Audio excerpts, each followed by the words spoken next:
किसी नए पार्टनर को मैनिफेस्ट कर रहे हैं, आकर्षित करना चाहते हैं, अपनी तरफ लुभाना चाहते हैं, तो उसके लिए क्या रेमेडी कर सकते हैं? आप उसके लिए जो है गुलाब का फूल और सफ़ेद बर्फी का प्रसाद। क्या कोई ऐसा महाचमत्कारी उपाय है कि अगर कोई अपनी दिल की बात अपने पार्टनर को बताने वाला हो और वो उपाय करके जाए तो उसकी मनोकामना पूरी हो जाए? जी हाँ, आप कहेंगे तो संस्कृत साहित्य में भी इस तरह के लक्षण पहले आए हैं। तो व्यक्ति पहले उसके लिए शुभ मुहूर्त की चर्चा करता है, क्या इस मुहूर्त में मेरा काम बनेगा या नहीं बनेगा। ठीक, तो आप उसके लिए अच्छे एस्ट्रोलॉजर से, एक्सपर्ट आदमी से थोड़ा सा शुभ मुहूर्त दे सकते हैं। आपके हिसाब से सेम राशि वालों को आपस में संबंध बनाने चाहिए, मेल फीमेल को?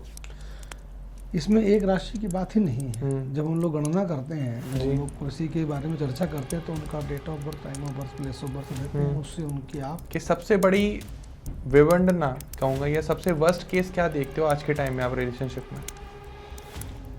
जो आपने कहा कि कुछ दिन पहले जो व्यक्ति आपके पास आया हो गुण मिलाने या अपना संबंध के लिए दिखाने, और वही व्यक्ति कुछ ही समय के बाद आता है कि हमारे में तलाक के योग है क्या, हम लोग उसे सीधे नकार के और दरवाजे का रास्ता दिखाते हैं। मुझे बताएं कि आप किस ग्रह से किस बीमारियों का रिलेशन है? सबसे पहले मैं आपको बताऊंगा कि ज्योतिष के अंदर स्वास्थ्य को लेकर के क्या गंभीरता है जी, क्या वास्तव चर्चा है भी कि नहीं, या ऐसे ही अनवरत जैसे आजकल न्यूमरोलॉजी को लेकर के बहुत कुछ और वास्तु को लेकर के बहुत कुछ, या अन्य तथ्यों को लेकर के टेरिटरी की तरीके बहुत कुछ चलता है, वैसे ही है नहीं।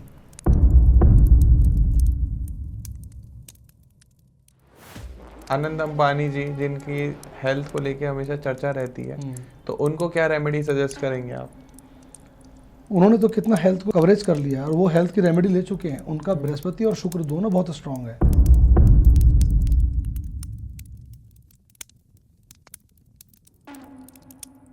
नमस्कार दोस्तों, राधे राधे। स्वागत है आपका एक और नए पॉडकास्ट में।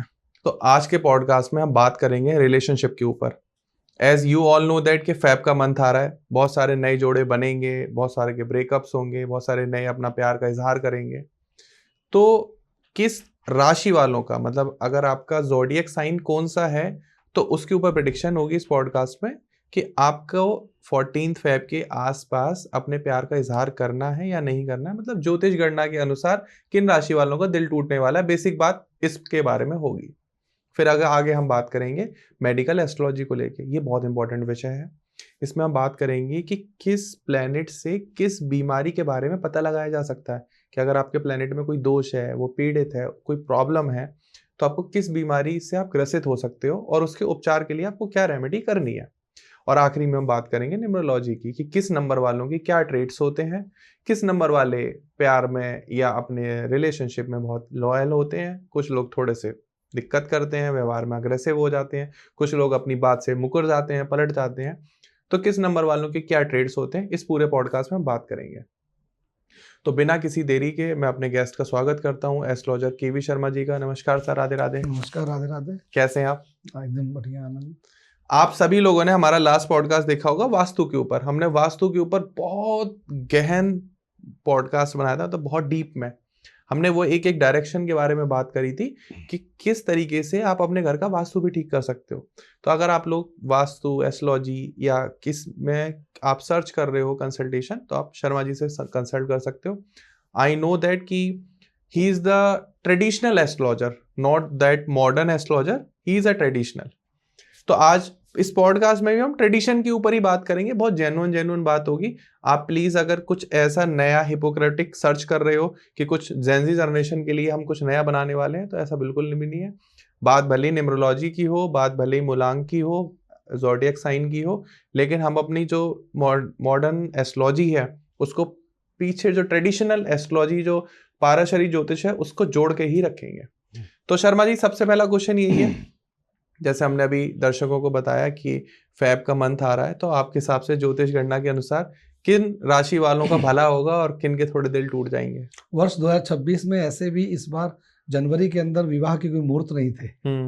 और आपका ये प्रश्न पूछना बड़ा उचित है। और इस बार जो है 4 फरवरी से विवाह के मुहूर्त शुरू है, और कुछ लोग 2 तारीख से ही स्टार्ट कर दिए कुछ करना, क्योंकि शुक्र अस्त थे, तो शुक्र अस्त जब होते हैं तो विवाह इत्यादि शुभ मुहूर्त नहीं होते जी। तो और फरवरी में अधिकतर विवाह इत्यादि के शुभ मुहूर्त बनते हैं। और आज की जो जनता है उनके लिए फरवरी का मंथ ऐसे भी इम्पोर्टेंट होता है।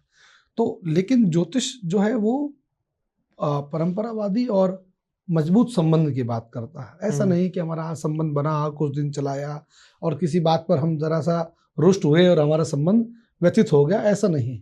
संबंध तो वह होता है जो आपका लगातार चले। उसके लिए हमारे यहाँ पर वर्णो वश्यम तथा तारा योनिश्च ग्रह मैत्रकम गण मैत्रम भकूटम च नाड़ी चैव अष्टकूट मिलान की व्यवस्था है, जिसे 36 गुण कहते हैं। वो भी न्यूमरोलॉजी के हिसाब से आप कहेंगे तो 3 6 9 हो जाता है मिलाकर, और 9 मंगल का नंबर हो जाता है, इसलिए मंगल भी बहुत जरूरी होते हैं। तो संबंध स्थापित देखने के लिए ज्योतिष के माध्यम से, यदि परमानेंट संबंध देखने हैं, विवाह इत्यादि संबंध देखने हैं, या फिर व्यवहार में भी संबंध देखना है, तो हम वहाँ पर ग्रह मैत्री और योनि मैत्री जरूर देखते हैं। यदि हमको बिजनेस करना है, यदि हमको किसी के साथ में रहना है, रहना इन द सेंस 2 अलग अलग लोग हैं, हम लोग बाहर जाके कहीं साथ रहना चाहते हैं, किसी व्यापार के संबंध में, किसी अपने निजी काम के संबंध में, या हम किसी ऑफिस को, किसी कॉरपोरेट को, नए काम को शुरू करते हैं, तो उनमें भी मैत्री देखी जाती है।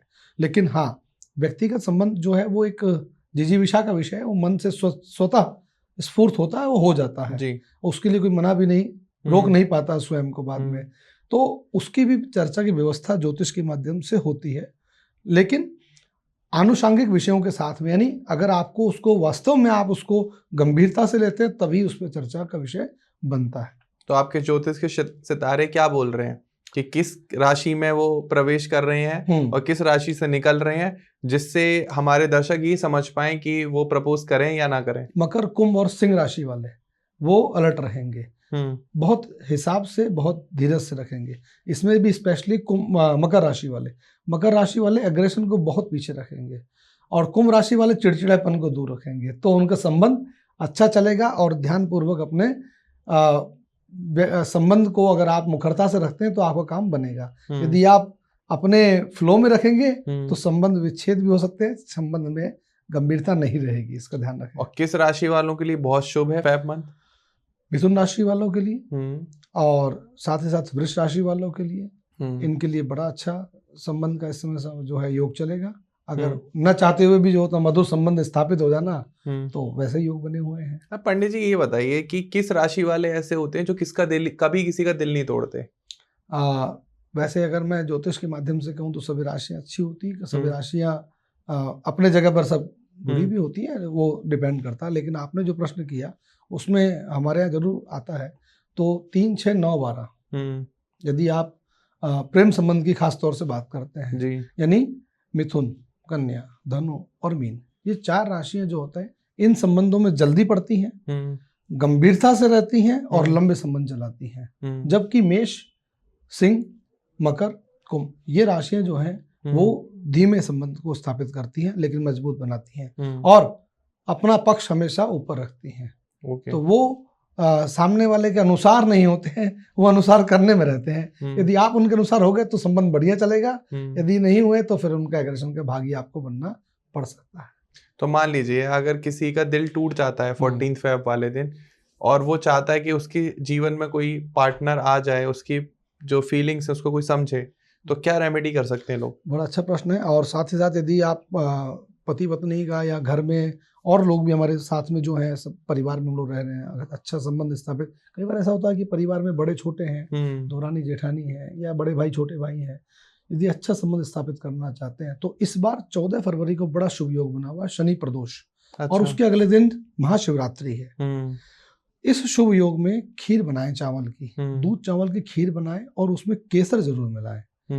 अन्नपूर्णा जी का नाम लेते हुए उसे आप बनावें, और बना करके शाम के समय, मतलब लगभग 4 बजे के बाद से 6 बजे के बीच में, गोधूली वेला, सायंकालीन वेला, प्रदोष वेला उसे बोलते हैं, उस वेला में महादेव को, भगवान शिव को, पार्वती के साथ उसे आप भोग लगावें, शिव परिवार को भोग लगावें, और उस प्रसाद को कुछ भाग मंदिर पे छोड़ें, कुछ भाग ले आवें। जिस भी व्यक्ति के साथ अपना अच्छा संबंध स्थापित करना चाहते हैं उन्हें वह प्रसाद अवश्य दें। 15 तारीख को शिवरात्रि का व्रत होगा, वही प्रोसीजर आप कर सकते हैं। तो उस प्रसाद को लेकिन आपको 16 को ग्रहण करना हो, क्योंकि कई लोगों का कतिपय व्रत रहता है, तो व्रत में आप उसको कैसे ग्रहण करेंगे, तो उसको प्रणाम करके रख लीजिए। अगले दिन उसको आप आराम से, अगले दिन उसको जिस भी व्यक्ति के साथ अपना संबंध स्थापित करना चाहते हैं उनके साथ शेयर करें। और अगर किसी नए पार्टनर को मैनिफेस्ट कर रहे हैं, आकर्षित करना चाहते हैं, अपनी तरफ लुभाना चाहते हैं, तो उसके लिए क्या रेमेडी कर सकते हैं? आप उसके लिए जो है गुलाब का फूल और सफ़ेद बर्फी का प्रसाद वो माता दुर्गा को, माता लक्ष्मी को आप या माता राधा रानी को आप समर्पित करके तब उनके पास जाएं और उनसे शुभ की कामना करें, मंगल की कामना करें, तो आपके लिए बेहतर। क्या कोई ऐसा महाचमत्कारी उपाय है कि अगर कोई अपनी दिल की बात अपने पार्टनर को बताने वाला हो और वो उपाय करके जाए तो उसकी मनोकामना पूरी हो जाए? जी हाँ, आप कहेंगे तो संस्कृत साहित्य में भी इस तरह के लक्षण पहले आए हैं। तो व्यक्ति पहले उसके लिए शुभ मुहूर्त की भी चर्चा करता है, क्या इस मुहूर्त में मेरा काम बनेगा या नहीं बनेगा। ठीक, तो आप उसके लिए अच्छे एस्ट्रोलॉजर से, एक्सपर्ट आदमी से थोड़ा सा शुभ मुहूर्त दे सकते हैं। हाँ। विजय पता का यंत्र भी साथ में रख सकते हैं। विजय पता का यंत्र पॉकेट फ्रेंडली भी होता है, उसे आप रख के जा सकते हैं। और साथ में यदि आपको ऐसी कोई विशेष इच्छा है तो आप गुड़ जो है थोड़ा सा वो स्वयं खा के जाएं, मुंह के अंदर रख के जाएं उसे, और 2 इलायची अपनी पॉकेट में लेके जाएं साथ में, तो आपका काम बनाने में आपको सहायता करेगा। मतलब ये महाचमत्कारी उपाय है, मतलब इसे आप हल्के में मत लीजिएगा। अगर आप अपने दिल की बात किसी को कहने जा रहे हैं और आप चाहते हैं कि आपकी बात स्वीकार हो जाए तो आप ये उपाय कर सकते हैं और कमेंट सेक्शन में आप बता सकते हैं कि आपकी बात रखी गई या नहीं रखी गई, या आपको नकार दिया गया। तो प्लीज़ आप इस उपाय को ज़रूर करना। अच्छा, तो आपके हिसाब से सेम राशि वालों को आपस में संबंध बनाने चाहिए, मेल फीमेल को? इसमें एक राशि की बात ही नहीं है। जब हम लोग गणना करते हैं, जब हम लोग किसी के बारे में चर्चा करते हैं तो उनका date of birth, time of birth, place of birth लेते हैं, उससे उनकी आप नेटल चार्ट बनाते हैं, लग्न कुंडली बनाते हैं। लग्न कुंडली के पहले प्रक्षिप्त अंश जिसे कहते हैं, लोग फर्स्ट पेज को लगभग स्किप कर देते हैं, खासतौर से मॉडर्न एस्ट्रोलॉजर, क्योंकि वो उसमें जानते नहीं है कि नक्षत्र क्या देखना है, उसका अधिपति क्या देखना है, उप अधिपति क्या देखना है। तो वहीं पे हमारी बेसिक प्रेडिक्शंस जो है वो कुंडली की डिटेल्स दी रहती हैं। वहां से ही गणना शुरू होती है और उसे ही पंचांग के माध्यम से, जो हमारे पास में उपलब्ध यह पंचांग है, और अक्सर बड़ा खेद का विषय भी है कि आधुनिक तो बिल्कुल छोड़ें, हमारे इस बहुत सस्ता आता है लेकिन बड़े ज्ञान का काम होता है इसके अंदर, और ये बनाया जाता है समाज कल्याण के लिए, जो पूरे भारत की व्रत आचरण परंपराओं के साथ साथ हमारे सारे मुहूर्तों को स्थापित करने वाला और हमारे संबंधों के लिए इम्पोर्टेंट पार्ट, जिसे गुण मिलान कहते हैं, उसके लिए इसके अंदर बहुत डिटेल में चर्चा। लेकिन बहुत कम लोगों को देखना आता है। बिल्कुल देखते हैं, बहुत कम लोग उसे देखते हैं, या तो प्रायः कुंडली पर या सॉफ्टवेयर में देख लेते हैं, जिसमें कई बार त्रुटि भी पाई जाती है। कतिपय त्रुटियां हम लोगों ने विशुद्ध भी की हैं, लेकिन प्रायः पंचांग से ही उसकी गणना मिलानी जानी चाहिए या ऐसे विद्वानों से मिलाना चाहिए। और जो इस संबंध से जो जुड़े हुए लोग हैं, जो कर्मकांड इत्यादि में है, पौरोहित्य कर्म में है, वे भी पंचांग का जरूर ध्यान से पहले इसको गणना बना लें, मिला लें, उसके बाद ही किसी को कुछ कहें, क्योंकि आपके बताए हुए शब्द किसी के लिए जीवन भर वो उसके संबंधों के अंदर प्रगाढ़ता और उदासीनता ला सकते हैं। तो मैं तो सुना है टाटा, अंबानी, बिरला ये सब शुभ मुहूर्त देख के ही काम करते हैं। जी हाँ, सभी लोग करते हैं और मुहूर्त का विशेष तौर पर ध्यान रखते हैं। और मैं आपको इसी चर्चा में आगे बताऊंगा कि अभी की सबसे बड़ी विडंबना है कि जब आप संबंध बना रहे हैं या विवाह करने जा रहे हैं, सारी व्यवस्था आप अच्छी कर लेते हैं, लेकिन जो विवाह होना है या जो उसके अंदर जितनी प्रक्रिया पूजा की इत्यादि की होनी है, उसमें आप टाइम का बहुत महत्व नहीं रखते हैं। जी। जानकार कुछ पंडित जी लोग होते हैं तो वो दीपक प्रज्वलित करते थे कि कम से कम दीपक तो प्रज्वलित हो जाए, लगे कि हम काम स्टार्ट कर दिए हैं, लेकिन मुहूर्त का महत्व रखना चाहिए। उसी के कारण संबंधों के अंदर आजकल उतना गहनता, गंभीरता नहीं रह रही, क्योंकि संबंधों के पीछे मुहूर्तों की गहनता नहीं है, या करने वाले के उसका उतना ध्यान नहीं है। हमारा है कि बढ़िया वस्त्र आने चाहिए, बढ़िया फोटो खींचनी चाहिए, अच्छा गाजा बाजा हो जाए हमारे साथ में, और भोजन बहुत अच्छा हो जाए, बस इतना ही पता। उसके बाद आजकल तो बड़ा विचित्र लग रहा है, मैं भी क्योंकि इस संबंध से बहुत दिनों से जुड़ा हूँ, कि लड़की के माता पिता भी सो जाते हैं भोजन करके विवाह पूर्व, उन्हें ढूंढ के लाना पड़ता है कि पाणी ग्रहण संस्कार तो हुआ ही नहीं, विवाह बाकी है, ले आइए उसे। तो माता पिता तक को हमें ढूंढ के लाना पड़ता है। बड़ी विचित्र बात लगती है कि भैया कहाँ हैं ये लोग। तो संबंध स्थापित करने में देखिए, एक होता है अंतरंग संबंध व्यक्तिगत, जो हमारा अनायास किसी से बन जाता है या किसी कारणवश बन जाता है, और एक संबंध जिसे हम लोग वैवाहिक आदि में लगाते हैं, उसमें पारिवारिक लोगों का भी बहुत सहयोग होता है जी।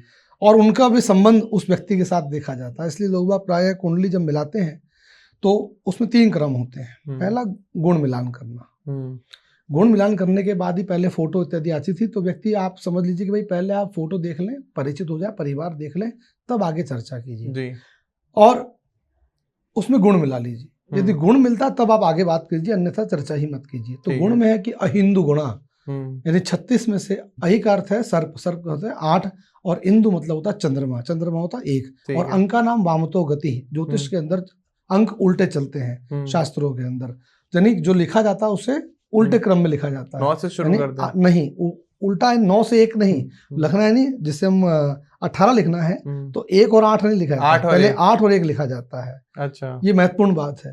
ठीक है, तो अहिंदु गुणा कहा जाता है कि 18 गुण तो होने ही चाहिए, यानी 36 में से 50% तो आपके पास होने चाहिए। ठीक भी है, यदि किसी की योग्यता हम आगे परीक्षा में नापने जाते हैं तो कहे कि 50% यानी सेकंड डिवीजन तो आया, संतोषजनक परिणाम है। इससे कम है तो आप समझ सकते हैं कि संबंध भी उतने ही कम होंगे, तो हम लोग मना कर देते हैं। प्रायः 17.5 तक कभी कभार देखा जाता है कि चलो ग्रेस कर देते हैं कि चलिए, क्योंकि परिवार बढ़िया है या व्यक्ति का स्वभाव अच्छा है, कोई पीड़ा है किसी कारण से हम करना चाहते हैं, वो अन्य विषय है। लेकिन जहाँ रिलेशनशिप की बात है, और यदि आप भी चाहते हैं कि हम किसी के साथ में अपना आज हमारा कोई किसी प्रकार का प्रेम संबंध या कुछ इस तरह का बनाना चाहते हैं और भविष्य में इनके साथ विवाह भी करना चाहते हैं, तो बेहतर है कि आप प्रेम करें और फिर आप विचार करें। उससे बेहतर के पहले ही आप आइडेंटिफाई कर लें चीज़ों को, क्योंकि तब जा करके आपको लगता है कि ज्योतिष के माध्यम से नहीं हो पा रहा है, उस समय आप इसको दोष का भागी बनाते हैं। आप पूर्व में ही चर्चा कर लीजिए उसकी कुंडली, अगर डिटेल्स हैं आपके पास में तो क्यों नहीं, why not, it is better than to ask an astrologer. तो आप एक अच्छे प्रबुद्ध ज्योतिषी से पूछ लीजिए कि हम दोनों का ये कुंडली है, क्या हमारे इसके अंदर में स्वेच्छा से मनेच्छा से विवाह के योग बनते हैं या नहीं। तो कितने गुण पर आप कहते हो कि शादी बिल्कुल भी मत करना? हम 18 से कम में ही कहते हैं। 16 पर आप मना कर देते हो? 17, 17.5 पर, कई बार 17 भी मना कर देते हैं हम लोग, 16 तो बिल्कुल ही मना कर देते हैं, एकदम नहीं। इसके अलावा कुछ ऐसे दोष होते हैं जिनके कारण से अगर 32 भी गुण मिल रहे हैं, 28 भी गुण मिल रहे हैं, तो वो मना की जाती है। जैसे नाड़ी दोष, तो ब्राह्मणों के अंदर ये जाति व्यवस्था पर या जाति व्यवस्था वर्ण व्यवस्था सामाजिक व्यवस्था पर निर्भर है। तो दोनों व्यक्ति विप्र हैं, निश्चित तौर पर अभी तक भी ज़्यादातर यही चलता है। तो दोनों यदि विप्र परिवार है, ब्राह्मण परिवार, तो उनमें नाड़ी दोष महत्वपूर्ण होता है। यदि गुण 18 है, नाड़ी दोष बन रहा है तो भी नहीं, गुण 36 में मिल जाए और नाड़ी दोष है तो भी नहीं। और क्षत्रिय वर्ण में तो सभी का अपना अपना है, वो आप अपने अपने विद्वान से आप उसके बारे में चर्चा कर सकते हैं। तो वो अपने वर्ण के अनुसार, और उसको पहले वो लोग प्रायोरिटी देते हैं। जो अच्छे जानकार हैं वो पहले पता करके पूछ के ही आपको बताते हैं। यदि वर्ण संकर है, अन्य कि तो उसके लिए भी चर्चा व्यवस्था दी जाती है, जिससे व्यक्तिगत तौर पे हम यहाँ नहीं कह सकते, लेकिन वहाँ जब कोई व्यक्ति कंसल्ट करता है तो देते हैं कि भैया अगर कन्या अगर ब्राह्मण वर्ण से है, जो इसके अंदर भी हमारे 8 में पहला गुण मिलाने के अंदर पहला वर्ण ही होता है जी। तो वहाँ पर भी ब्राह्मण, क्षत्रिय, वैश्य, शूद्र हर व्यक्ति का भी अपना स्वभाव के अनुसार दिया गया है। तो वहाँ पर भी वर्ण अगर डिफरेंस आता है तो हम लोग उसको सजेस्ट कर देते हैं या सलाह दे देते हैं पहले से कि देखिए आपको ध्यान रखना है। मान लीजिए किसी ब्राह्मण कन्या का किसी क्षत्रिय लड़के से विवाह हो जाता है तो क्या समस्याएं आएंगी? प्राचीन शास्त्र की मानेंगे तो ब्राह्मण कन्याओं से अन्य वर्णों का विवाह करना निषिद्ध है। ब्राह्मण वर्ग किसी अन्य कन्या के साथ विवाह कर सकता है, ऐसे उदाहरण पुराणों में अनेक बार मिले हैं। लेकिन ब्राह्मण कन्या के साथ किसी ने विवाह का कोई ऐसा नहीं आता है। फिर भी समस्याएं क्या आ सकती हैं? करना ही नहीं निषिद्ध है, वो पाप का भागी है। हाँ। वो विवाह का भागी नहीं है। तो ऐसे बहुत सारे जो हैं वो शास्त्रीय पक्ष भी हैं जिन्हें प्रबुद्ध लोग ध्यान रखते हैं और वो सचेत भी कर देते हैं। जैसे हमने कहा कि आपने कहा थॉरोली किसी के बारे में प्रेम संबंध और जाकर के पूछ लेना, भैया प्रेम संबंध है तो फिर गुण मिलाने की आवश्यकता ही क्या है? सही बात है, संबंध तो आपने स्थापित कर लिया। लेकिन मेरा मानना तो ये है कि प्रेम कुछ दिन में ही खत्म हो जाता है, शादी के कुछ मंथ में ही लोग जो है फिर बहुत प्रैक्टिकल हो जाते हैं, बहुत मतलब उतना इमोशनल अटैचमेंट नहीं रहता है, क्योंकि प्रेम जब तक है जब तक जिम्मेदारी नहीं है। आपका कहना ठीक नहीं है, क्योंकि आधुनिक समाज की सोच है। आप थोड़ा सा पीछे हो जाएं 50 साल पूर्व भी, तो ये सोच नहीं हमारे समाज में है। वहाँ ये है कि कुछ भी हो जाए हमें संबंध तो निभाना ही है, गुण मिले हों ना मिले हों। जबकि आपको मैं अपने अनुभव के आधार पर कह सकता हूँ कि लगभग 1950 से 1990 या 80 तक के जो लोग हैं उन लोगों के पास अपनी वास्तव में बेसिक डिटेल्स नहीं होती हैं, अभी भी दिक्कत होती है। लेकिन डेट ऑफ बर्थ मालूम है तो टाइम नहीं मालूम है अब, लेकिन उनके अंदर व्यवहार कुशलता बहुत ज़्यादा है। लेकिन पंडित जी उदाहरण के तौर पे प्रभु श्री राम ने राज धर्म निभाया, पति धर्म अब छोड़ हम दिया। एकदम 50 साल को स्किप करके सत्युग में पहुंच गए हैं। अब आप वो एक बहुत गंभीर विषय है। हाँ, मैं आपके साथ उस पर एक नहीं 4 पॉडकास्ट कर सकता हूँ उस विषय पर, इतना हाँ। गंभीर है। भीष्म ना पितामह तो ने उन्होंने जो है- छोड़ा, हाँ, ना सीता माता ने छोड़ा। हाँ, ये बात देखिएगा, न वो रुष्ट हुए हैं न हाँ। सीता माता रुष्ट हुई है। दोनों ने कर्तव्य का पालन किया और आज्ञा का पालन किया है। एक बार भी किसी ने कटाक्ष नहीं किया है किसी, लेकिन हमने एक ही पक्ष को देखा, उसके अवान्तर पक्ष को नहीं देखा कि वो कितने साल तक राज किए।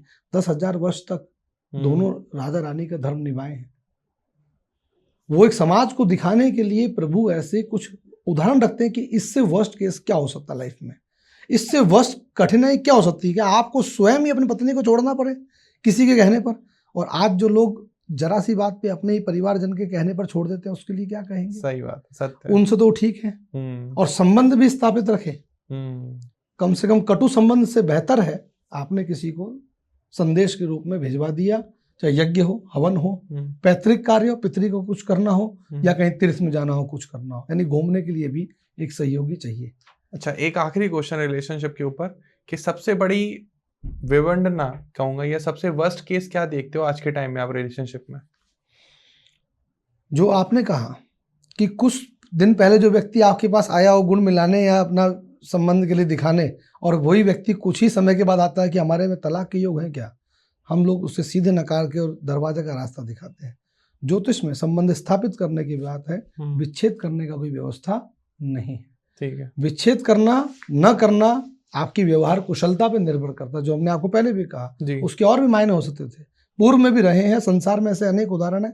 आपके भी आसपास घर परिवार, गांव में, समाज में ऐसे बहुत उदाहरण होंगे जहां लोगों ने अकेले भी सर्वाइव करके अपने परिवार को मजबूत रखा है। अब उसके लिए मैं सबसे दुखी भी होता हूं कि यदि कभी सुनता हूं कि किसी ने कोई आत्मघाती कुछ इस तरह का कर लिया। मैं ऐसे लोगों से हाथ जोड़ के अनुरोध करना चाहूंगा, आपके साथ आपकी कुंडली के अंदर बहुत कुछ है। क्या आपका नेम भी है, आपका फेम भी है, आपका कार्य भी है, आपका कॉर्पोरेट भी हो सकता है, आपके माता पिता भी आपके लिए जिम्मेदारी का विषय हो सकते हैं, भाई बहन भी हैं, और संबंध आपका जरूर नहीं है, अगर आज है तो कभी घूम जाएगा। यहाँ कहते हैं संस्कृत के अंदर कि चक्रार पंक्ति गच्छति भाग्य पंक्ति। कालिदास जी, जिनकी स्वयं अपनी पत्नी के साथ शुरू में ही संबंध विच्छेद जैसी व्यवस्था, उनकी पत्नी ने कहा कि आप तो मूर्ख हैं, गए काली जी की उपासना करी, घर छोड़ दिया, उपासना करी, दिव्य ज्ञान प्राप्त किया, घर आकर के 3 ग्रंथों की रचना करी, जो आज नहीं अनवरत भारत के अंदर जब तक रहेंगे, जब तक उसकी कीर्ति चलती रहेगी। क्या उनकी पत्नी का ही वही स्टेटमेंट जो उनके लिए संबंध विच्छेद कारक हो सकता था, उन्होंने उसको चुनौती बना लिया और आकर के साबित कर दिया कि देखिए मैं अचीवमेंट लेके आया हूँ आपके लिए, मेरे पास इतना कुछ है देने के लिए आपको। उनकी पत्नी उनकी फैन हो गई और उनकी हमेशा के लिए उनका संबंध जो है मधुर स्थापित हो गया। कालिदास जी तो बहुत बड़े उदाहरण है। तो इसलिए ऐसे अनेक उदाहरण हमारे पुराणों में, शास्त्रों में हर जगह आते हैं, उससे सीखना चाहिए। और संबंध, इसलिए हमने कहा बहुत गंभीर विषय है, आप इसको हल्के में ले लेते हैं कि हम ऐसे हैं, हम वैसे हैं, ऐसा नहीं है। हाँ, कुछ आपके ग्रहों पे, कुछ राशियों पे निर्भर करता है। कई बार किसी की लॉयल्टी ज़्यादा होती है, किसी की लॉयल्टी कम होती है, किसी का एग्रेशन ज़्यादा होता है, किसी के सोफिस्टिकेटेड पार्ट ज़्यादा हैवी होता है। ये तो अगर आप लोग भी अपने रिलेशनशिप को लेकर कंफ्यूज हो और आप डायलेमा में हो कि किससे बात करें, किससे बात ना करें, बहुत सारे लोग हैं, नए बच्चे हैं जिनको ब्रेकअप हो गए, उनको ये पता करना है कि उनका पार्टनर उनकी लाइफ में वापस आएगा नहीं आएगा, या आप तलाक या ये डाइवोर्स वगैरह का कुछ प्लान कर रहे हैं और आप चाहते हैं कि आपकी प्रॉब्लम सॉल्व हो जाए, तो आप शर्मा जी से डायरेक्ट कांटेक्ट कर सकते हैं। आपको डिस्प्ले पर नंबर आ रहा होगा। अपार्ट ऑफ दैट आपको डिस्क्रिप्शन में भी पूरी डिटेल मिल जाएगी, नाम, नंबर, सोशल मीडिया हैंडल्स, तो आप वहां से भी कनेक्ट कर सकते हैं। तो अब बात करते हैं सर मेडिकल एस्ट्रोलॉजी को लेके।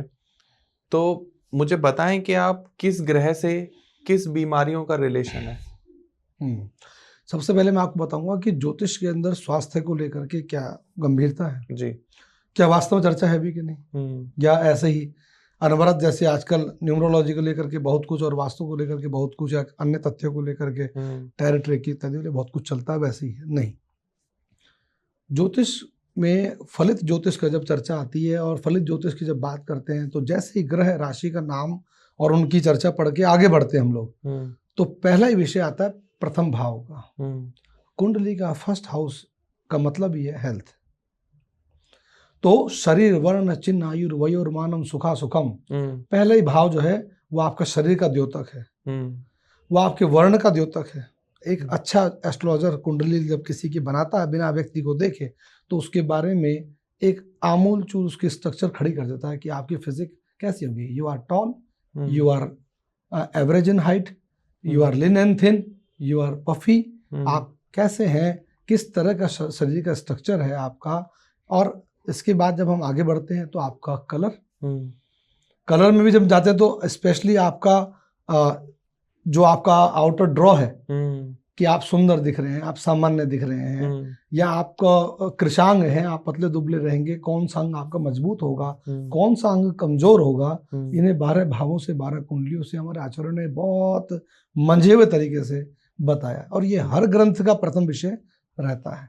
बस हम उसे देख करके सीधे आजकल थोड़ा सा, क्योंकि ऑक्यूपेशन और रिलेशनशिप को लेके ज्यादा चर्चा है, तो सीधे वही पहुंच जाते हैं, ये बता दीजिए आप सीधे। ऐसे नहीं जा सकते हैं। शरीर होगा तो आगे काम होगा, क्योंकि शरीर माध्यम खलु धर्म साधनम। जितना भी संसार में काम है सब कुछ धर्म है।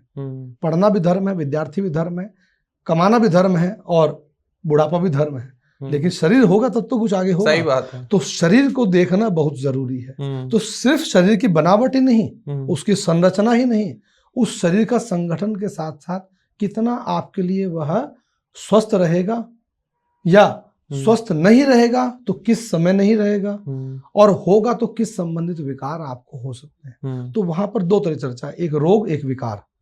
ठीक है, रोग में हम आएंगे तो रोग में दो तरह के, एक है हमारे साथ में कोई समय के अनुसार रोग हुआ, मौसम बदला, सर्दी जो हुई, बरसात का मौसम है, फ्लू है, दैट इज फाइन, कोई बात नहीं, वो नेचुरल चीजें होनी चाहिए। बट कभी कभार रोग परेशान ज्यादा करता है, बहुत अधिक खर्चा करा दिया, अनायास पीड़ा आ गई, एक्सीडेंट हो गया, हार्ट की प्रॉब्लम्स हो गई, एंड दैट्स ऑल।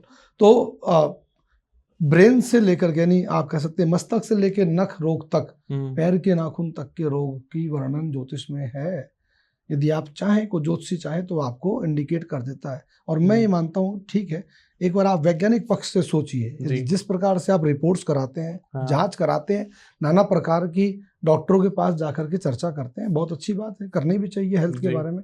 यदि आपको पहले से ही कोई इंडिकेट करता है कि यार आपको डाइजेशन वीक है, या आपको स्टमक संबंधित प्रॉब्लम्स हो सकती है, you have to be careful about that, तो क्या वो आपके लिए फ्रूटफुल नहीं है? यू आर फीलिंग कि यार हाँ यार मुझे डाइजेशन प्रॉब्लम है, गुरुजी कह रहे हैं, दैट इज फाइन। आपको नसों से संबंधित कमजोरी की समस्या हो सकती है, आप कह रहे नहीं यार मुझे झंझनाहट महसूस होती है, मुझे कमजोरी फील होती है, मुझे मेरे ब्लड फ्लो में दिक्कत मुझे महसूस होती है। If someone is saying to you कि आपको हड्डियों से संबंधित कमजोरी है, and sun is not so good in kundli, यानी आपका सूर्य कमजोर है, तो आपको सोडियम, कैल्शियम, मैग्नीशियम, और साथ ही साथ आपको हड्डियों की दिक्कत आ रही है, तो क्या आप उस बात को ये नहीं मानते कि ये एक आणविक की सूक्ष्म गति है, हमारे ऋषियों की दी हुई वो दिव्य ज्ञान है जिससे हम वहां तक पहुंच पा रहे हैं? यदि उसमें से, और मेरे अनुभव में, मैं वर्तमान में कुछ दिन पहले ही एक हेल्थ टेक कंपनी के साथ भी बहुत दिनों से काम किया, और उस पर हमने 3.5 लाख से ज्यादा लोगों की कुंडली का डेटा एनालाइज करा है, इकट्ठा किया है, और प्रेडिकेट भी किया है। अच्छा। और उस लंबे अनुभव के अंदर हमने आज के समय की, वर्तमान की 10 प्रमुख बीमारियां, thyroid, cervical, sugar, BP, anxiety, stress, mental health, इन सब पे काम किया है। और इसके अलावा जो कुंडली में दूसरा पक्ष होता है, जैसे रोग, और रोग के बाद होता है व्याधि, तो आधि और व्याधि रोग के दोनों पक्ष हैं। तो आधि में आगे रोग जो हुए और उपचार से सही हो सकते हैं, दूसरा व्याधि, या तो जन्म से आपके साथ आया है, या तो ऐसा कोई गंभीर रोग हो गया जो जन्म जन्मांतर तक साथ रहेगा, मृत्यु तक साथ रहेगा। ठीक है, उसमें कैंसर हो, उसमें आपकी पैरालिसिस हो गई, या कई बार ऐसे सिस्ट हो गए, गांठे हैं, ठीक है, क्षय रोग, टीबी, दिल की बीमारी, कार्डियक में दोनों है, रोग में भी आती है, उसमें भी आती है, वो कुंडली पे डिपेंड करता है, आपके जुपिटर पे डिपेंड करेगा मोस्टली। ठीक है, सन उसको राइज देखेंगे उसको, तो कुंडली पे डिपेंड करेगा कि तो किसी को हृदय की बीमारी है तो उसका गुरु जो है वो वीक रहेगा, उसका चतुर्थ भाव भी पक्ष देखना पड़ेगा। एक पक्ष से कुंडली का रोग देखना बहुत आसान काम नहीं है, उसके लिए हमें D16 तक देखना पड़ता है, D1 से D16 निकालना पड़ता है। और मैं अपने पर्सनल एक्सपीरियंस में, हम लोग तो एक हेल्थ का ग्राफ भी बना के देते हैं कि आप बचपन में इतने हेल्दी रहेंगे, युवा अवस्था में इतने हेल्दी रहेंगे, और वृद्धावस्था में या बाद की अवस्थाओं में इतने हेल्दी रहेंगे। और इस एस्पेक्ट्स में आपको दिक्कतें हो सकती हैं। तो एक परमानेंट व्यवस्था है कि हाँ पूरी बॉडी का होल एंड सोल कि हाँ ये कमजोर रहेगा, और एक बाय द टाइम है कि ये अभी ज्यादा दिक्कत है, तो वो अभी आपको हम लोग, मैं पर्सनली चार्ट बना करके देते हैं आपको। तो अगर जैसे आपने बताया कि आपके भाई चतुर्थ भाव में गुरु है, पीड़ित है, और आपको हृदय की बीमारी हो सकती है एग्जाम्पल के तौर पर, तो क्या गुरु की रेमेडी करने से वो उस बीमारी से निजात पाया जा सकता है? 100%। और तो हमारा रोज का काम है, रोज का काम इन द सेंस, क्योंकि ये तो वर्तमान में और शुरू से ही परिवार से भी हम लोग देखते हुए आए और अभी भी देखते हैं। और प्रतिदिन ऐसे बहुत से भगवान की दया से, महादेव की कृपा से भगवान शिव को विश्व का सबसे चमत्कारिक चिकित्सक मानते हैं।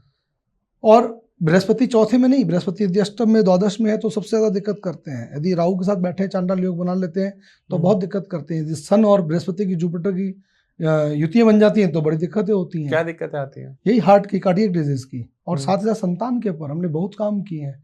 सी सेक्शन से लेके लोगों की संतान नहीं हो रही है, विवाह हो गया है और बहुत दिनों से दिखा भी रहे हैं, डॉक्टर्स की दवा भी चल रही है, अब वो IVF सोच रहे हैं। तो मैं उनसे कहूंगा एक बार आप जाकर के, जब सब कुछ कर रहे हैं तो क्यों नहीं किसी अच्छे एस्ट्रोलॉजर से मिल लेते हैं। और हमारे एक्सपीरियंस में एक नहीं, मतलब 500-700 उदाहरण होंगे जिनकी संतानें हुई हैं, तो उपाय से हुई हैं। आनंद अंबानी जी, जिनकी हेल्थ को लेके हमेशा चर्चा रहती है, तो उनको क्या रेमेडी सजेस्ट करेंगे आप?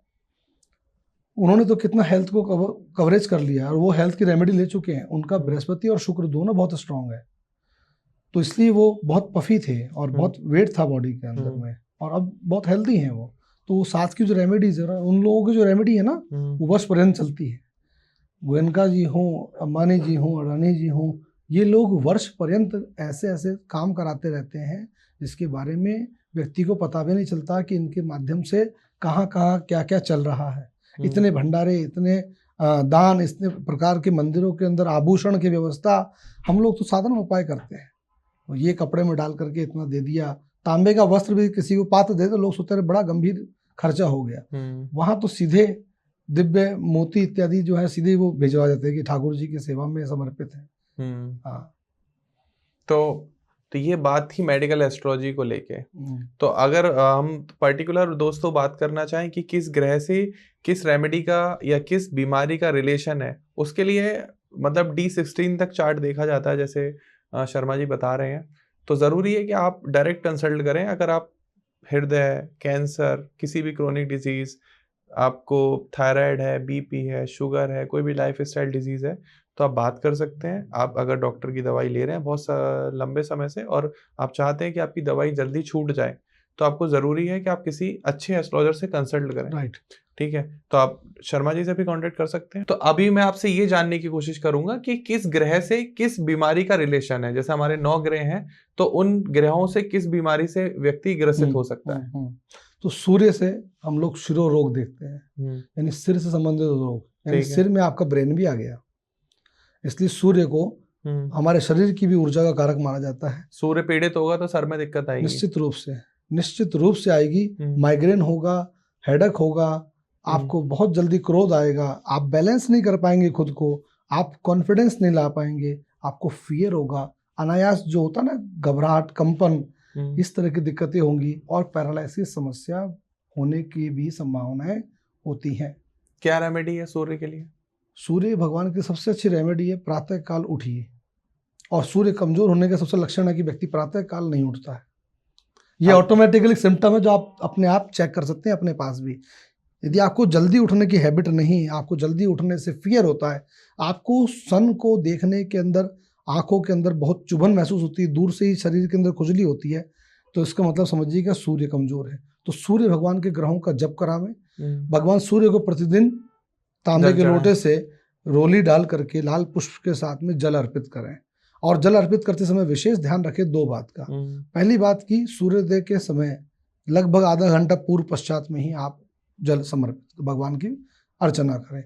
और जो जल गिरे वो आपके मस्तक के सामने, यानी कि फोरहेड के सामने से आपका पात्र होना चाहिए। और जो जल धारा गिरती है उस जल की धारा में से भगवान सूर्य का दर्शन होना चाहिए। ऐसा नहीं कि हम कहीं भी हैं, उधर देख रहे हैं, जल चढ़ा दिए, उससे कोई लाभ नहीं है जी। 2 मिनट का काम है लेकिन पूरा कंसंट्रेशन का काम है। आप बहुत जल्दी महसूस कर लेंगे, विद इन 40 डेज आप महसूस कर लेंगे कि यदि आपको स्किन डिजीज है या आप कई तरह की बीमारी हो रही है, आज पेट में दर्द है, सर में दर्द है, multiple types of disease you है, तो you will find yes you are fine enough. तो आपके अंदर कॉन्फिडेंस की फीलिंग आएगी। बच्चों को चश्मा लगता है खास तौर से, आप कह सकते हैं कि मोबाइल देखने से, लेकिन उसके पूर्व भी जिनको नेत्र रोग होता है उनकी कुंडली में प्रायः सूर्य की स्थिति कमजोर या अशुभ मानी गई है, देखी जाती है। तो ये सूर्य भगवान के संबंधित रेमेडी अगर आप करते हैं तो आपके लिए बहुत शुभकारी है। ठीक है, अगला ग्रह चंद्रमा के बारे में चर्चा। चंद्रमा को सबसे बड़ा साइन मानते हैं हम लोग मेंटल हेल्थ का, और वर्तमान के समय में मेंटल हेल्थ फिजिकल हेल्थ से ज्यादा इंपॉर्टेंट। सही बात है, क्योंकि यहाँ पर कुछ रोग अपने आप बढ़ गए हैं। एंजाइटी, स्ट्रेस, काम के स्तर से, आने जाने के स्तर से, हम घर परिवार को छोड़ के दूर रहते हैं जी, तो हम उतने मजबूत नहीं हैं। तो क्योंकि हम घर परिवार रहते हैं, बहुत सारी समस्याओं विडंबनाओं को इकट्ठा महसूस करते हैं। परिवार में कोई दुख आ जाता है तो एक साथ, खुशी होती तो एक साथ महसूस करते हैं। तो उनके कारण से अनायास हम बहुत तरह की दिक्कतों का सामना करते हैं। तो चंद्रमा आपकी उस हेल्थ को इम्पोर्टेंटली आपको प्रेडिकेट करता है और आपको मजबूत दिखाता है। तो आप अंदर से कितने स्ट्रांग हैं ये बहुत महत्वपूर्ण है। कोई आपको हिला सकता है कि नहीं, ये चंद्रमा आपको बता देंगे। यदि आप बहुत हंसमुख प्रसन्न है, और ये बात मानिएगा कि मेंटल अगर हेल्थ आपकी ठीक है तो आपकी फिजिकल हेल्थ भी बहुत जल्दी क्विक सी ठीक हो जाती है। लेकिन आप अगर अंदर से आपके दिमाग में शक घुस गया है, आपके मन में किसी प्रकार भ्रम आ गया है कि मैं ठीक नहीं होऊंगा, ये बहुत खराब स्थिति है। तो आप दवा लीजिए, चाहे कुछ भी लीजिए, आपको लगती नहीं है। लोग कहते हैं कि डॉक्टर कहते हैं हम दवा तो दे ही रहे हैं पर ठीक नहीं। तो आपको उसके साथ साथ खुद को भी स्ट्रॉन्ग करना चाहिए। मेंटल हेल्थ को अगर बिल्कुल स्ट्रॉन्ग करना है, रुद्राक्ष धारण कीजिए, भगवान शिव की प्रार्थना कीजिए, दूध का दान कीजिए, दूध का सेवन कीजिए, दूध चढ़ाइए। इसलिए हमारी भारतीय परंपरा में दूध का बड़ा महत्व है, प्रतिदिन के भोजन में भी है। तो वो सिर्फ एक दिखावा नहीं है, वो आपकी हेल्थ का पूरा पूरा कारक है। और कई संत महात्मा है जो केवल दूध, पयहारी बाबा केवल दूध पीते हैं एक समय, तो भी आज सुरक्षित है और स्वस्थ है। भगवान कृपा उन पर बनी रहे हमेशा, और लोगों का कल्याण कर रहे हैं आज भी। ये बहुत मतलब आपने बड़ी बात बोली है। मैं भी सारे हमारे दर्शकों से अनुरोध करना चाहूंगा कि जिस प्रभु ने आपको इतनी बड़ी सृष्टि दी, रहने के लिए पृथ्वी दी, वातावरण दिया, वायु दी, शुद्ध हवा दी, और आप एक दूध की कंजूसी कर रहे हैं। कुछ लोग क्या करते हैं कि 2 चम्मच दूध डालेंगे, लोटे में पानी भर लेंगे कि पानी का कलर तो चेंज हो गया, और जाके शिव जी के ऊपर डाल दिया। ना तो आपके पानी के भूखे हैं, ना दूध के, भाव और श्रद्धा के भूखे हैं। तो अगर आप 2 लीटर दूध मंगा रहे हैं, उसमें से 100 ग्राम भी चढ़ा देंगे, कम चढ़ा देंगे, तो वो भी बहुत कुशल होगा। और ये प्रश्न मैंने पहले भी किसी एक एस्ट्रोलॉजर से करा था कि क्यों चढ़ाएं दूध, नहीं चढ़ाते तो क्या पानी चढ़ा देते खाली, भगवान कोई रुष्ट हो जाएंगे। तो उन्होंने कहा कि हमारे संस्कारों में ये प्रावधान है कि जो बहुत छोटे छोटे जीव जंतु हैं, चींटी हैं, कीड़े मकोड़े हैं, उनको खाने की व्यवस्था हमारे थ्रू ही जाती है। एक तरीके का दान है। नालियां तो अब बनी हैं, बड़े बड़े मंदिर अब बने, पहले तो सब जंगल में रहते थे। तो दूध इसलिए चढ़ाया जाता है ताकि उनका भी पेट भर सके। दूध के लिए हमारे चर्चा है कि दूध का जो मंत्र है उसके लिए अंतिम आता पयो अमृतम मधु। तो जो पय यानी दूध, दूध जो है उसको अमृत मानते हैं, तुल्य है। क्योंकि आप जो व्यक्ति जीवन लेता है तो सबसे पहले माता का दूध उसे चाहिए। तो इस संसार में उससे महत्वपूर्ण कोई वस्तु हो ही नहीं सकती जो हम भगवान को समर्पित कर सकते हैं। तो इसलिए आज जल में मिलाने की व्यवस्था, कई बार ज्योतिषी भी कुछ उपाय के लिए बताते हैं कि इसमें मिश्रित कर लीजिए। कई बार तिल के भी दाने उसमें या जौ भी डलवाए जाते हैं। वो उस विषय वस्तु है। उसमें आपने कहा उसमें भाग होता है, ऐसा नहीं होता कि एक लोटे में 2 चम्मच डाल लिए, उसमें भाग होता है। आधा दूध आधा पानी, रुद्राभिषेक भी होता है उसका। आधा दूध आधा पानी, या दूध की मात्रा ज्यादा, थोड़ा सा गंगा जल उसमें मिलाया जाता है। लेकिन क्योंकि ये बहुत एक साधारण वस्तु नहीं है, एक अति महत्वपूर्ण दुर्लभ वस्तु है। चाहे गौ से प्राप्त हो, बकरी से प्राप्त हो, किसी से भी प्राप्त हो, ये अमूल्य है। जिससे आप कुछ देकर सोचते हैं कि बहुत महंगा आ रहा है दूध अभी, ठीक है, लेकिन भगवान महादेव को उससे अर्पण करने से के लिए उससे महत्वपूर्ण वस्तु हो ही नहीं सकती।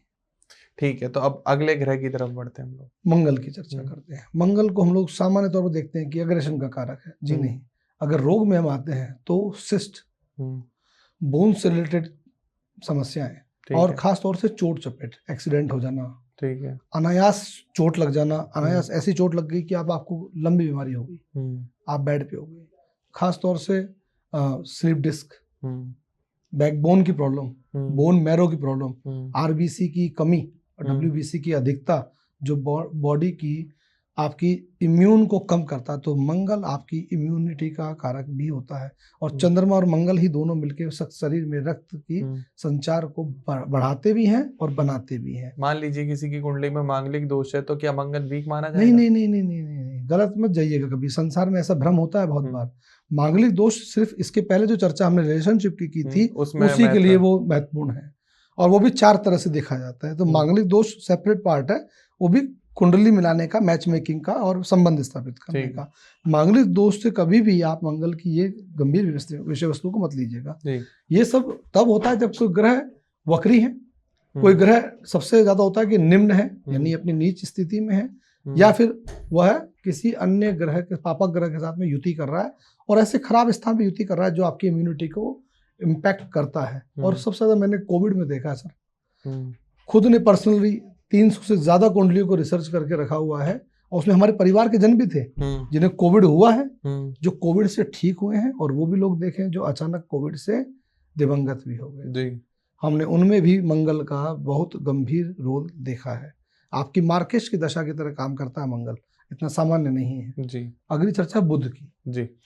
बुध को हम लोग बड़ा हल्के में निकाल देते हैं, प्राय जो नए एस्ट्रोलॉजर्स हैं और आप लोगों को शनि और राहु का इंपॉर्टेंस है, शनि राहु केतु, और इनका कोई ज्यादा रोल नहीं है जी। नहीं, बुध का सबसे ज्यादा रोल है हमारी लाइफ में, क्योंकि बुध आपकी बुद्धि का कारक है। तो आप कहेंगे सर शिरो रोग के सूर्य के लिए कहा था, शिरो रोग होने में और बुद्धि के रोग होने में फर्क है। किसी में जड़ता है, किसी में समझ नहीं है, किसी में मूर्खता है, कोई क्विक लर्नर है, कोई फास्ट लर्नर है, कोई मैथमेटिशियन है, कोई बहुत एक बार में देखता है और उसे याद हो जाता है। आप बहुत सुंदर आर्टिस्ट हैं, आप जर्नलिस्ट हैं, आप एंकर हैं, आप बहुत अच्छे प्रवक्ता हैं, आप समाज की सभा की शोभा बढ़ा सकते हैं, आप बहुत अच्छे कॉमेडियन हैं। इट मीन्स आपका मरकरी बहुत अच्छा है। अपार्ट अगर रोग में हम बात करते हैं तो इन सबसे, यानी बोलने के संबंधित कलाओं में दिक्कत, तो आप देखते होंगे प्राय हकलाना, तुतलाना, बच्चों लेट बोलते हैं, बहुत सारे आजकल स्पीच थेरेपी सेंटर हो गए हैं, ठीक है। तो उसकी औषधियाँ आती हैं, वच खिलाते हैं बच्चों को। वच एक औषधि आती है जो आपको आयुर्वेद के स्टोर पर या किराना स्टोर पर भी वच मिल जाता है जी। वच भगवान को चढ़ाना भी चाहिए, बुध के लिए गणेश जी को समर्पित भी करते हैं, महादेव को भी समर्पित किया जाता है, और वच के टुकड़े करके छोटे छोटे मुंह में रख के चूसे जाते हैं, चूस करके उसे हटा दिया जाता है। उससे बुध स्ट्रांग होता है। बुध की जड़ी भी आती है, बुध की और भी दुर्व अंकुर, दोब जो होती है, वह दोब यदि गणेश जी को समर्पित करते हैं, वह भी आपकी बुध को स्ट्रांग करता है, बुद्धि के देवता है। तो बुद्धि के लिए और वोकल 2 तरह के रोग उससे ज्यादा देखे जाते हैं। ठीक है। कोई मूक बधिर है, सॉरी मूक बधिर हो गया, डीफ एंड डम की स्थिति है, उसमें बुध हमारा बहुत रोल निभाता है। तो अब बात करते हैं बृहस्पति की। बृहस्पति के लिए हम लोग व्यक्ति की गंभीरता के साथ साथ उसके हमारी बॉडी में जितना मज्जा है, जैसे मांस आप कह सकते हैं, पफीनेस जो है, तो पफीनेस को क्रिएट करना, बॉडी को अंदर से मजबूत बनाना, जो आपकी बोन्स को ब्रेक होने से रोक रहा, और स्किन के बीच का जो पार्ट है उसको वो रोल निभाते हैं। ठीक है। बृहस्पति कवच का काम करते हैं जी। तो बृहस्पति हमारे लिए मांस बढ़ाना, शरीर के अंदर वजन बढ़ाना, शरीर में शरीर को स्थूल करना, मजबूत बनाने में बहुत योगदान निभाते हैं। यदि कमजोर स्थिति में है तो हम लोग देखते हैं कि वजन से संबंधित जो आता है कि भाई कमजोर है, कोई बहुत ज्यादा बढ़ नहीं पा रहा बिल्कुल, या कोई बहुत ज्यादा हेल्दी हो गया, जो आजकल की समस्या है मोटापा, तो कहीं आपका बृहस्पति तो बहुत स्ट्रांग नहीं है। ठीक है। और इसके साथ साथ में बृहस्पति संबंधित भी आपकी इनर वोकल स्ट्रेंथ, ठीक है, आपकी विचार की क्षमता, आप कितना कुशल, एट द टाइम आप कितना अच्छा प्रेजेंस आप दे पा रहे हैं, प्रश्नों के उत्तर कितने अच्छे से देते हैं, परीक्षाओं में याद करते हैं तो मेधा कितनी आपकी बढ़िया है जी। याद किया भूल गया, कैसा तो नहीं है, उसके लिए सरस्वती यंत्र हम लोग देते हैं, सरस्वती मंत्र भी हम लोग देते हैं, आपके गुरु की पूजा, उपासना, बृहस्पतिवार का व्रत, और भी बहुत सारे उपाय जो हल्दी इत्यादि से ही संपन्न हो जाते हैं। तो बहुत सारे, और साथ ही साथ बृहस्पति हमारे क्रॉनिक डिजीज पे बहुत काम करता है, कैंसर और संतान, संतान होना, संतानहीनता दोनों में ही बृहस्पति का योगदान होता है। तो अच्छे जातक से जिसको बार बार मिसकैरेज इत्यादि की समस्या होती है, उससे जरूर अच्छे एस्ट्रोलॉजर से एक बार कंसल्ट करना चाहिए। ठीक है, तो अब अगले ग्रह की तरफ आते हैं, शुक्र की तरफ। शुक्र पे हम लोग चलेंगे। शुक्र जो है हमारे लिए शरीर में ताकत का काम करता है। ठीक है। सेम जो इम्यून को बूस्ट करने का काम करता है वो शुक्र करते हैं। ठीक है। तो हमारे और कई बार ऐसे गुप्त रोग या ऐसे गंभीर रोग जिनकी चर्चा हम समाज में नहीं कर पाते, वैसे रोगों के लिए भी शुक्र जो है बहुत प्रधान होते हैं हमारे लिए। और साथ ही साथ में संतान वाले पक्ष में भी उनका बहुत योगदान है। और हमारे किडनी से संबंधित जो रोग है उसमें शुक्र बहुत काम करते हैं। तो इसके लिए हम लोग शुक्र के लिए जो है प्रायः कोशिश करते हैं कि उनका ग्रह का जप, हवन, दान और या दुर्गा उपासना, देवी उपासना वो श्रेयस्कर होती है, श्रेष्ठ होती है। और शनि, शनि जो है वो हमारे शरीर में स्नायु के कारक है। जो नाड़ी तंत्र है, नाड़ी में हमारा जो मेन स्नायु तंत्र है, जो ब्रेन से पूरी नसें जा रही हैं, उसमें दो तरह की आगे आएंगी, तो हम राहु केतु में चर्चा भी करेंगे उसकी। साथ ही साथ जो हमारा स्केलेटन है बॉडी का, स्केलेटन का जो वेट है वो शनि पर निर्भर करता है। हम देखते हैं कई बार पतले दुबले लोग होते हैं, वजन खूब होता है, लाइक फौजी दिखने में कम ऐसे लगते हैं कि पतले दुबले से। कई बार उनके साथ देखे होंगे बहुत मोटे मोटे से लोग होते हैं कि वजन कम है, यानी आपकी हड्डियों में वेट। तो शनि उसका कारक होता है, यानी आपकी हड्डियां, आप अंदर से कितने स्ट्रांग होंगे और आपकी नसें कितने स्ट्रांग होंगी। तो इसको हम लोग कहते हैं कि अचानक स्ट्रोक्स आ जाना, स्ट्रोक्स में शनि का योगदान होता है। स्ट्रोक्स के साथ साथ में याददाश्त कमजोर होने में शनि का योगदान, जो कंपन होता है, झुक जाती है बॉडी, हड्डियां कमजोर होने लगती हैं समय से पूर्व। और सबसे एक और जो अभी वर्तमान में बहुत ज्यादा चलती है खासतौर से महिलाओं में, उसे बोलते हैं गठिया बाय आयुर्वेद के अंदर, जॉइंट्स पेन, ये इधर से इधर कड़कना पड़कना।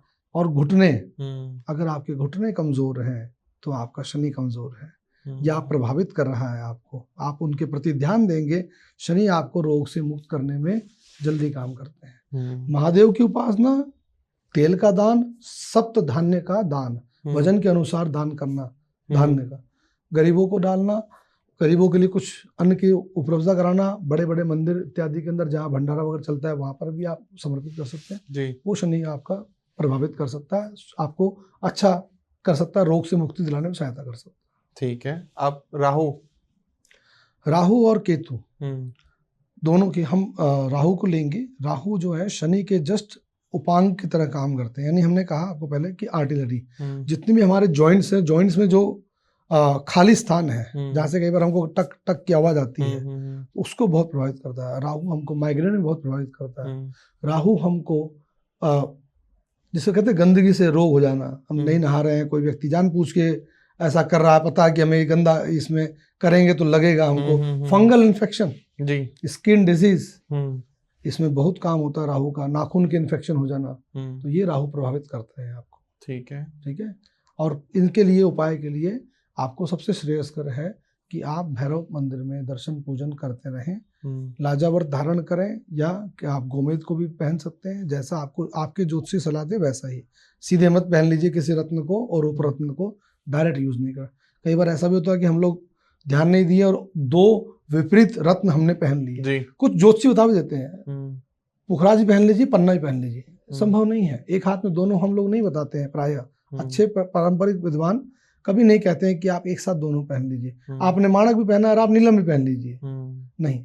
तो रुद्राक्ष, उसमें आपको राहु की रेमेडी में रुद्राक्ष बहुत हेल्पफुल है। मेडिटेशन सबसे अच्छा कारक है, राहु से ग्रसित हैं ऐसे भी अगर आप पीड़ा में हैं, आप मेडिटेशन करते हैं रोज नियम से 12 से 15 मिनट, राहु की दृष्टि आपके ऊपर अनुकूल होने लगेगी, उससे प्रभाव कम। जल्दी उठिए, लेट नाइट बंद कीजिए, आउटिंग बंद कीजिए, लापरवाही बंद कर दीजिए, ज्यादा तूफानी गाड़ी चलाना बंद कर दीजिए, नहीं तो राहु व्यक्ति को चढ़ाते हैं और फिर गंभीर समस्या में डाल देते हैं। तो ऐसे कामों से बचना चाहिए। केतु को हम लोग सोचते हैं लास्ट में आ रहे हैं, बड़ा पुच्छ से हैं, और जो है राहु का भी आधा भाग है तो आधा ही नुकसान करता है, नहीं, केतु लंबा नुकसान करता है। केतु क्रॉनिक डिजीज में सबसे ज़्यादा इम्पोर्टेंट है।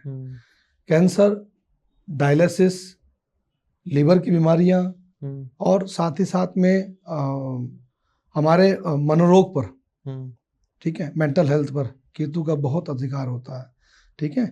और केतु का जो रोग होता है वो ध्यान रखिएगा, वो असाधारण होता है, जल्दी नहीं जाता है।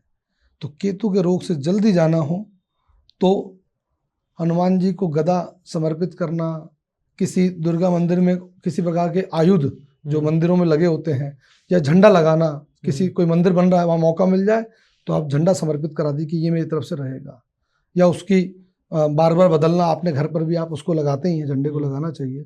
तो केतु प्रभावित कम करते हैं। साथ साथ यदि को मौका मिल जाए जीवन में कभी ब्रह्मा जी का दर्शन करने का, पुष्कर में भारतवर्ष में एक ही मंदिर है, ब्रह्मा जी का दर्शन करना चाहिए। कुशा आती है 10-20 रुपए की, पूजा की दुकानों पे मिल जाती है और लोग जानते भी नहीं कुशा क्या होती है जी। और कुशा पूजा का सबसे महत्वपूर्ण हिस्सा है। पारंपरिक जो पंडित जी लोग आपके यहाँ आते हैं, पुराने विद्वान आते हैं, पौरोहित्य कर्म कराते हैं जी, वो सब कुछ कुशा से ही करते हैं। आचमन भी कराना, जल छिड़कना, कलश में रखते हैं उसे। कुशा ले लीजिए, कुशा को गंगा जल में एक पात्र में, खासतौर से पीतल या कांसे के पात्र में भर लीजिए, उसमें कुशा डाल दीजिए, ठीक है, और उस जल को घर में छिड़काव कीजिए, स्वयं भी छिड़काव कीजिए, नहाने के जल में मिला लीजिए या किसी तीर्थ के जल से स्नान कीजिए, तो केतु का प्रभाव कम हो जाता है बहुत क्विकली। ठीक है, तो ये बात थी मेडिकल एस्ट्रोलॉजी की। हर ग्रह से हर एक बीमारी का रिलेशन है।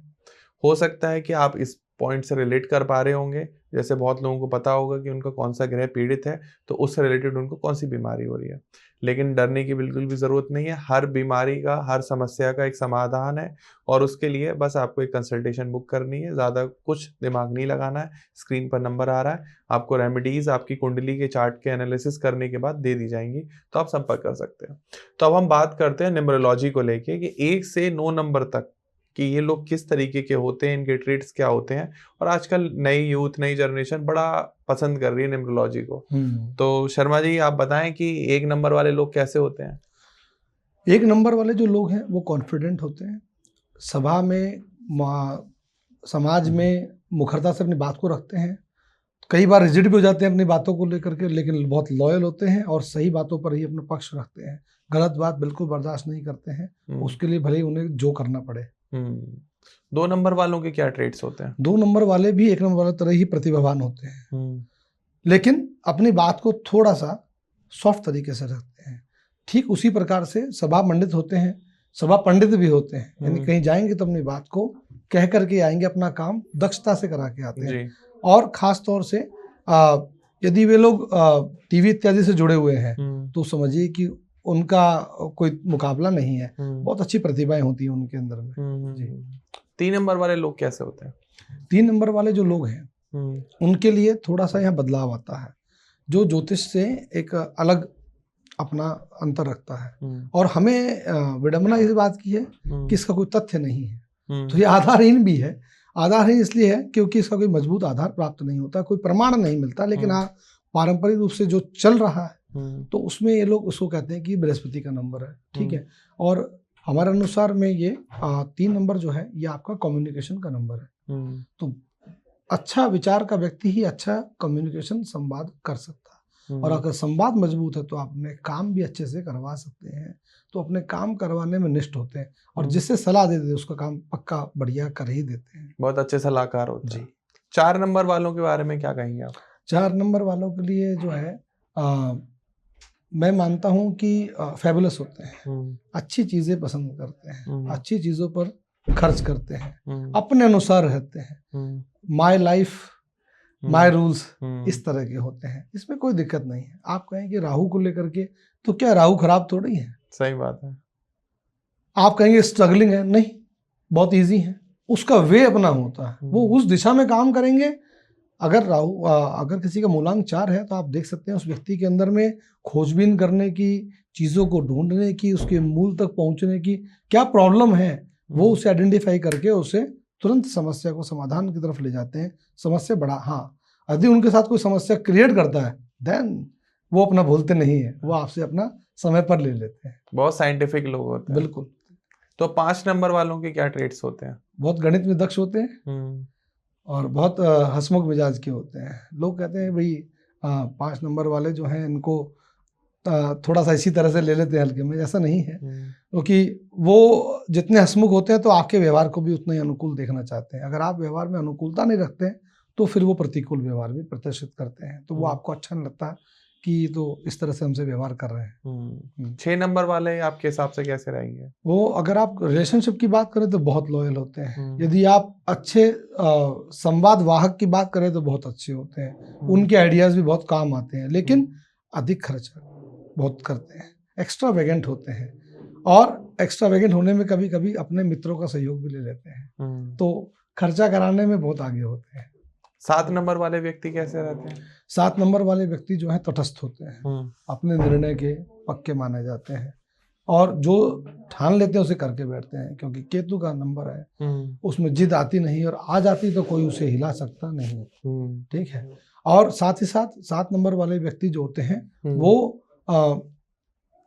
दूसरे के लिए यदि परमार्थ करने पर आ जाए तो उसमें वो अपना जीवन का भी दान दे सकते हैं, इतने दानी होते हैं। तो शर्मा जी 8 नंबर वाले व्यक्ति कैसे होते हैं? गंभीर होते हैं, लोगों की समस्याओं को समाधान करने में हमेशा भूमिका निभाते हैं, अग्रज होते हैं, आपके घर की ऑफिस की जिम्मेदारियों को उठाने की शक्ति रखते हैं और उसे बखूबी निभाते भी हैं। बस समय आने पर आपको उचित और अनुचित कह देते हैं। यदि आपने गलत किया तो वो तत्काल कह देंगे, और अच्छा किया तो भी आपको तत्काल कह देंगे।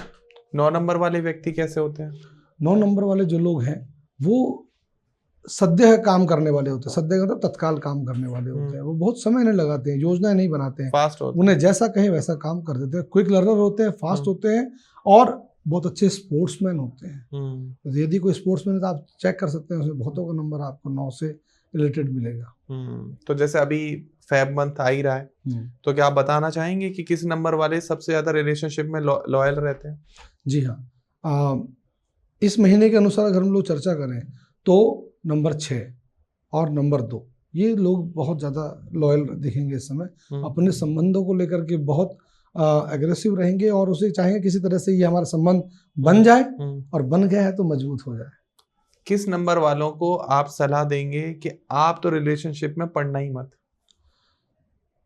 मैं ये कहूँगा कि इनके साथ जो पड़ जाएंगे उनको सोचना है कि इनके साथ में रहना है कि नहीं। उसमें नंबर 1 और नंबर 7 इनको इस महीने सोचना है कि यदि हमारा इनका संबंध बनना तो हमें इनके साथ रहना है या नहीं। वो तो आपके साथ बनेंगे तो अच्छे ही चलेंगे आपके साथ में, बजाय आप उनको सीधे सीधे कुछ मत टोकिए।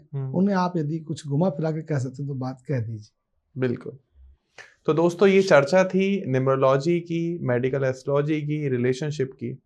आई होप कि आपको ये हमारा जो संवाद हुआ है ये बहुत पसंद आया होगा। ये पॉडकास्ट बहुत आपने, अगर यहाँ तक आप देख रहे हो तो आपका दिल से धन्यवाद। Thanks for your time. फिर भी मुझे ऐसा लगता है कि आपके जीवन में कोई ना कोई समस्या रह गई होगी। आपकी बहुत सारी ऐसी प्रॉब्लम्स हैं जिनकी आपको रेमेडीज जाननी है, जिनकी सॉल्यूशन आपको चाहिए। हो सकता है कि आपकी शादी ना हो रही हो, आप बच्चे कंसीव ना कर पा रहे हो, आपको कोई हेल्थ रिलेटेड इशू हो, फाइनेंस की प्रॉब्लम, घर में कोई प्रॉब्लम हो सकती है। किसी भी तरीके की प्रॉब्लम का सॉल्यूशन आज के टाइम में एस्ट्रोलॉजी के पास है। आप एस्ट्रोलॉजिकल अपना चार्ट दिखवाएं। हर चीज़, जैसे आप रोटी खाते हैं साथ में सब्जी भी खाते हैं, चाहो तो आप स्किप कर सकते हो, सिर्फ रोटी खा लो, पेट तो तब भी भर जाएगा। लेकिन जिंदगी को अच्छा बनाने के लिए हमें हर चीज़ ज़रूरी है। तो एस्ट्रोलॉजी भी एक साइंस है, उसकी भी बहुत इंपॉर्टेंस है। तो आप एक बार ज़रूर कंसल्टेशन बुक करें केवी शर्मा जी के साथ। स्क्रीन पर आपको नंबर आ रहा है। अपार्ट ऑफ दैट आपको डिस्क्रिप्शन में भी डिटेल मिल जाएंगी। और अभी अपना जेन्युइनली एक एस्ट्रोलॉजिकल चार्ट बनवा के अपनी कुंडली का विश्लेषण करवाएं, अगर अभी तक आपने नहीं करवाया। शर्मा जी बहुत बहुत धन्यवाद अपना कीमती समय देने के लिए। और आप सभी लोगों का फिर भी मन में कोई सवाल रह गया हो, नई कंसल्टेशन कॉल करनी है, तो कमेंट सेक्शन में पूछ लेना। आपके हर एक सवाल का वहां जवाब जरूर दिया जाएगा। वीडियो को लाइक कर देना, चैनल को सब्सक्राइब कर लो और शेयर कर दो दोस्तों। फिर मिलते हैं एक नए वीडियो में, एक नए पॉडकास्ट में। तब तक के लिए नमस्कार, राधे राधे।